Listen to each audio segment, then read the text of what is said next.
안녕하세요. 사연을 시작하기에 앞서 구독과 좋아요 부탁드려요. 감사합니다. 사연 시작해 볼게요. 저는 25에 결혼했어요. 남편과 사귀던 중에 아이가 생겨서 조금 서둘러 결혼하게 되었죠. 그때만 해도 저는 어렸고 시댁 사정도 잘 몰랐어요.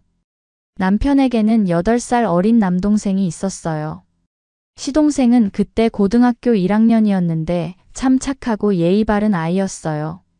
시아버님은 몸이 많이 편찮으셨어요. 젊었을 때 공장에서 일하시다가 허리를 다치신 후로는 제대로 일을 못하셨거든요. 시어머님께서는 동네 마트에서 계산 일을 하시며 생계를 꾸려나가고 계셨어요. 그래서 집안 형편이 넉넉하지 못했죠. 시동생은 고등학생이라 용돈도 필요하고 학원비도 들어가는데 마련하기 어려운 상황이었어요. 남편은 그런 집안 상황을 누구보다 잘 알고 있었어요. 첫째라는 책임감도 있었고 동생을 무척 아꼈거든요. 결혼하자마자 남편과 저는 시동생을 챙기기 시작했어요. 고등학교 다닐 때는 용돈을 주고 학원비도 보태주었죠.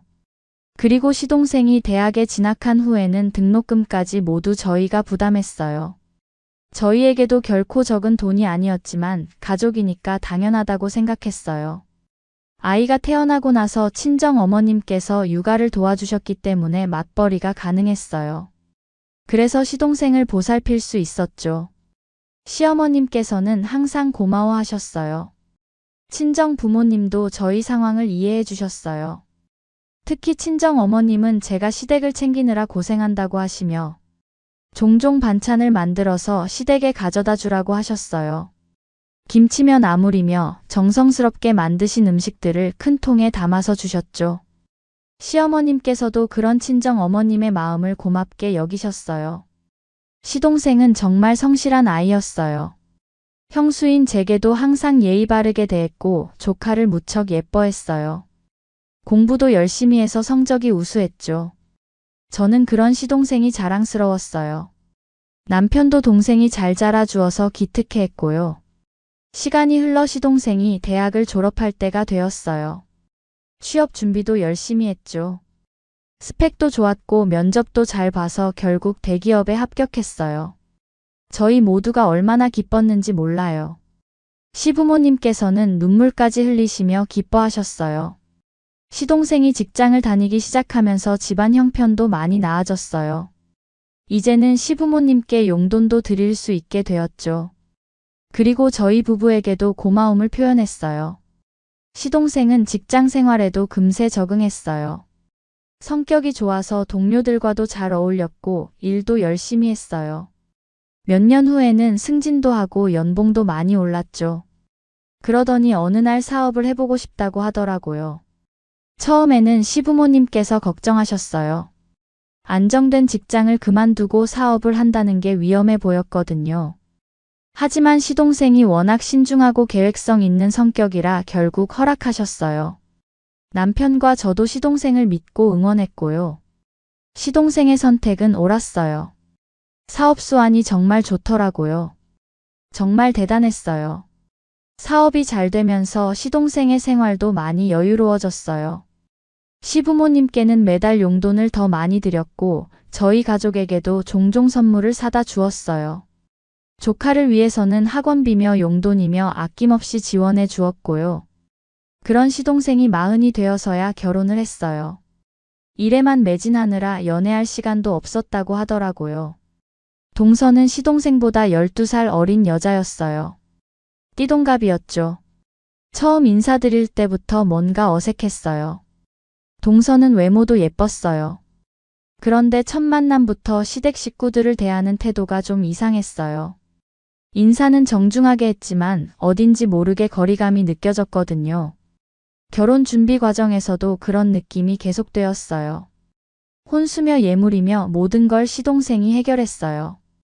동서 쪽에서는 별다른 기여를 하지 않았죠. 시동생도 불만을 표하지는 않더라고요. 오히려 당연하다는 듯한 태도였어요. 결혼식 날에도 동서의 태도는 여전했어요. 시댁 친척들과는 별로 대화를 나누려 하지 않았고 시부모님께도 형식적인 인사만 했어요. 저는 그런 동서가 좀 아쉬웠지만 아직 어리고 낯설어서 그런가 보다 생각했어요. 하지만 시간이 지나도 동서의 태도는 달라지지 않았어요. 시댁에는 명절 때나 잠깐 얼굴 비추는 정도였고 평소에는 연락도 별로 없었어요. 저는 그런 동서가 점점 불편해졌어요. 같은 며느리 입장에서 이해가 안 됐거든요. 시댁이 그렇게 어려운 집도 아니고 시부모님께서도 좋은 분들이신데 왜 그렇게 거리를 두는지 모르겠더라고요. 동서와 둘이 있을 때 한 번 조심스럽게 물어본 적이 있어요. 시부모님께서 워낙 좋은 분들이신데 조금 더 가까이 지내는 게 어떨까 하고 말이에요. 그랬더니 동서가 자기는 자기 방식이 있고 간섭받기 싫다고 차갑게 대답하더라고요. 그 이후로는 저도 동서에게 뭔가를 권하거나 하지 않았어요. 동서는 결혼 후에도 시댁 일에는 전혀 관심을 보이지 않았어요. 시부모님께서 편찮으실 때도 안부 전화 한 번 하지 않았고 명절 준비도 하지 않았어요. 모든 걸 시동생 혼자 처리했죠. 저는 그런 상황이 안타까웠어요. 시동생이 사업도 하고 집안일도 혼자 다 챙기느라 너무 힘들어 보였거든요. 어느 날 시동생과 둘이 이야기할 기회가 있었어요. 시동생이 좀 지쳐 보이더라고요. 사업은 괜찮은데 집안일이 좀 힘들다고 하더라고요. 시동생은 자세한 이야기는 하지 않았지만 동서와의 관계가 그리 좋지 않다는 걸 느낄 수 있었어요. 저는 위로의 말만 건넬 뿐이었어요. 부부 사이의 일에 끼어들 수는 없으니까요. 그러던 중 시댁에서 좀 놀라운 일이 있었어요. 동서가 임신을 한 거예요. 결혼한 지 3년 만이었죠.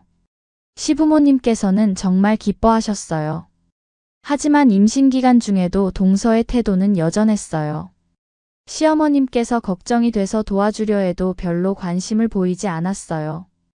오히려 자기는 자기 방식대로 할 거라고 하면서 간섭하지 말라는 식으로 나오기까지 했죠.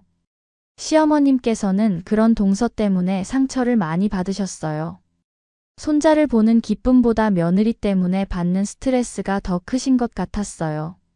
너무 직설적으로 선을 그으니까요. 드디어 조카가 태어났어요. 아들이었죠.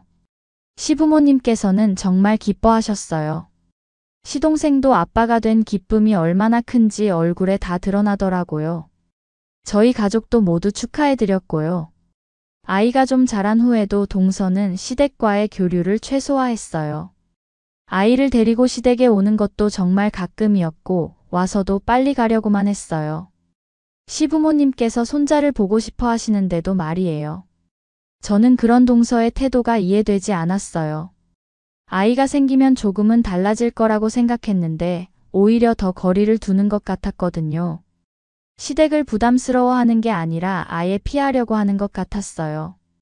그런 모습이 너무 눈에 보이니까 시부모님도 동서를 점점 어려워하셨어요. 동서와 시동생 사이에도 균열이 보이기 시작했어요. 시동생이 아이를 시댁에 데려가고 싶어 해도 동서가 반대했거든요. 굳이 그럴 필요 있냐면서 아이가 아직 어리다고 하더라고요. 시동생도 점점 지쳐가는 모습이었어요. 그러던 어느 날 남편이 교통사고를 당한 거예요. 퇴근길에 신호대기 중이었는데 뒤에서 트럭이 들이받았다고 했어요. 졸음운전 사고였다고 하더군요. 병원으로 급히 이송됐지만 이미 늦은 상태였어요. 저는 그때의 충격을 아직도 잊을 수가 없어요. 갑작스러운 남편의 죽음 앞에서 정신을 잃을 뻔했죠. 시부모님께서도 시동생도 모두 오열하셨어요. 장례 준비는 정신없이 진행되었어요. 친척들과 지인들이 모두 달려와 주셨어요. 남편이 살아생전에 사람들에게 얼마나 좋은 사람이었는지를 그때 새삼 깨달았어요. 조문객들이 연일 이어졌고 조의금도 상당히 많이 모였어요. 장례식장에서 3일을 보내는 동안 저는 제대로 잠을 자지도 못했어요. 아들도 아빠를 잃은 충격으로 계속 울고 있었고 시부모님께서도 큰아들을 잃은 슬픔에 잠겨 계셨죠. 시동생은 장례 절차를 모두 챙겨주면서 저를 보살펴 주었어요. 장례를 치르고 마지막 날이 되었어요. 조의금을 정리하는 시간이었죠. 시동생과 저 그리고 아들이 함께 봉투들을 정리하고 있었어요. 정말 많은 분들이 마음을 모아주셨더라고요. 저는 그 마음들이 고마우면서도 남편이 없다는 현실이 다시 한번 실감났어요. 조의금을 세고 있는데 갑자기 동서가 들어왔어요. 그러더니 아무 말 없이 봉투들을 보더라고요. 저는 무슨 일인지 궁금했지만 일단 정리를 계속했어요. 그런데 갑자기 동서가 조의금 더미에서 100만 원을 빼는 거예요. 저는 의아해서 뭐 하는 거냐고 물어봤어요. 동서가 태연하게 대답했어요. 남편이 지난달에 시동생한테 100만 원을 빌려갔다고 하더라고요. 저는 정말 충격이었어요. 남편이 돈을 빌렸다는 것도 처음 듣는 이야기였고 무엇보다 장례식장에서 조의금을 가져간다는 것이요. 저는 동서의 태도가 믿어지지 않았어요. 그런 일이 있었다면 나중에 따로 이야기해도 될 텐데 하는 마음이 들었지만 동서는 어이없다는 표정을 지으며 이제 아주버님도 돌아가셨고 형님과는 남남이 될 텐데 받을 건 받아야 한다고 말하는 거였어요. 그 순간 저는 정말 할 말을 잃었어요. 그때 시동생이 갑자기 동서의 손을 잡았어요. 그리고 화난 목소리로 말했어요. 그 돈이 무슨 돈인지 알고 가져가는 거냐고, 생각이 있는 거냐 없는 거냐고 하면서요. 동서가 시동생의 손을 뿌리치며 빌려준 돈 받는 게 뭐가 잘못됐다고 그러냐고 대답했어요. 시동생의 목소리가 더 커졌어요. 정말 끝까지 이럴 거냐고, 지금 여기가 장례식장이라고 말이에요. 하지만 동서는 전혀 물러서지 않았어요. 그게 무슨 상관이냐고, 어차피 받을 돈 아니냐고 하더라고요. 시동생이 정말 화가 난 모습으로 말했어요. 그동안 형이 해준 게 얼마인데 그걸 계산하고 있냐고, 정말 질린다고, 그 돈 가져가는 순간 끝이라고 했어요. 저는 그때 시동생이 무슨 말을 하는 건지 이해했어요. 남편이 시동생을 위해 해준 것들을 생각해보니 100만 원 정도는 정말 아무것도 아니었거든요. 고등학교 때부터 용돈과 학원비, 그리고 대학교 4년 등록금만 해도 몇 천만 원이었고 생활비며 기타 지원해준 것들을 생각하면 그 100만 원이 얼마나 작은 돈인지 알 수 있었죠. 하지만 동서는 비웃기라도 하듯 말했어요. 그건 형님이 알아서 해주신 거고 이건 다른 거라고 하면서요. 그리고는 정말로 100만 원을 들고 그냥 나가버렸어요. 저는 그 모습을 보면서 정말 어이가 없었어요. 시동생도 말을 잃고 서 있더라고요. 그 일이 있은 후 며칠 동안 시동생은 말이 없었어요. 동서의 그런 행동이 얼마나 큰 충격이었는지 알 수 있었어요. 시부모님께서도 그 이야기를 듣고는 매우 실망하셨어요. 그 후로 시동생과 동서의 관계는 급속히 나빠졌어요. 시동생은 동서에게 실망했다고 했어요. 그 전부터 시댁을 무시하는 태도가 불만이었는데 장례식장에서의 그 행동이 결정타가 된 거였어요. 며칠 후 시동생이 저에게 이야기했어요. 이혼할 것 같다고 하더라고요. 저는 그냥 넘어갈 수는 없을까 했지만 시동생은 그동안 참아왔는데 이제는 정말 안 되겠다고 했어요. 형을 그렇게 생각하고 있었다니 참을 수 없다고 하더라고요. 시동생의 목소리에는 깊은 실망이 배어 있었어요. 남편은 시동생에게 아버지 같은 존재였거든요. 시아버님이 아프신 후로는 더욱 그랬고요. 그런 형을 그렇게 계산적으로 대하는 동서의 모습을 보고는 정말 실망한 거예요.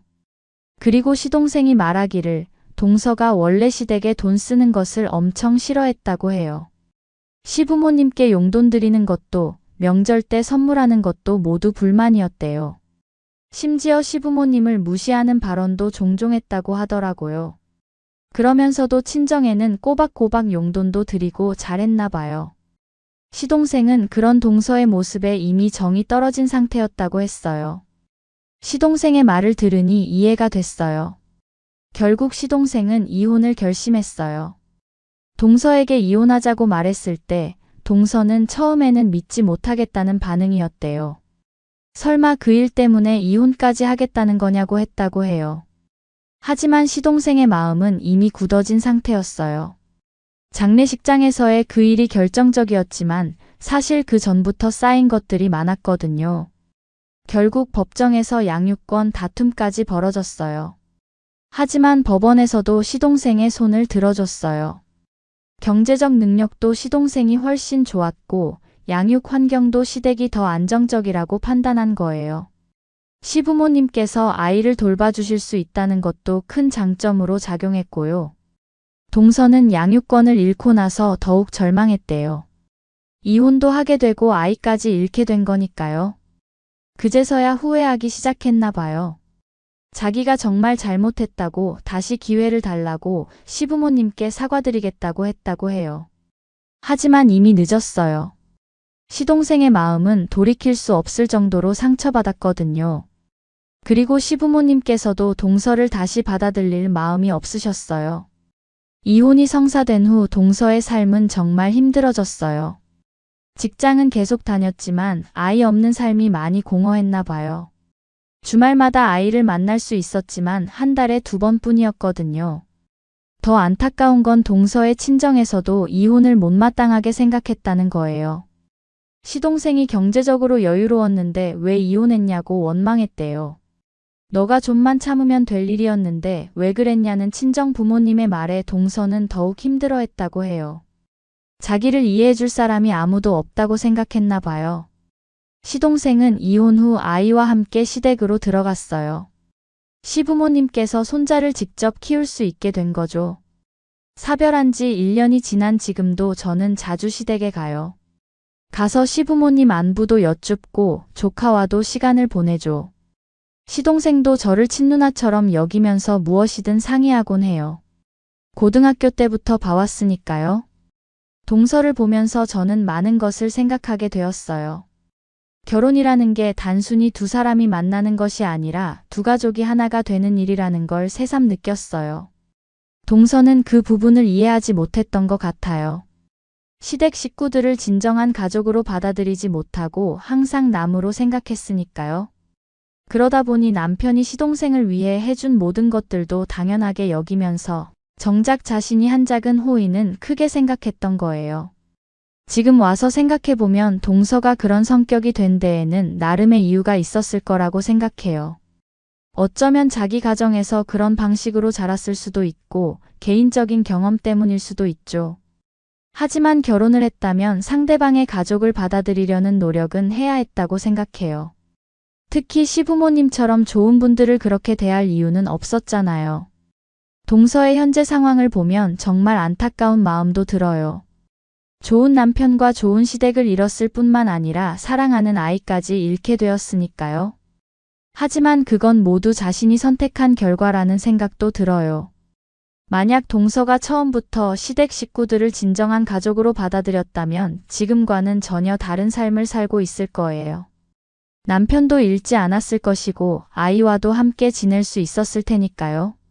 제 긴 이야기를 끝까지 들어주셔서 감사합니다. 구독과 좋아요, 알림 설정까지 잊지 마세요.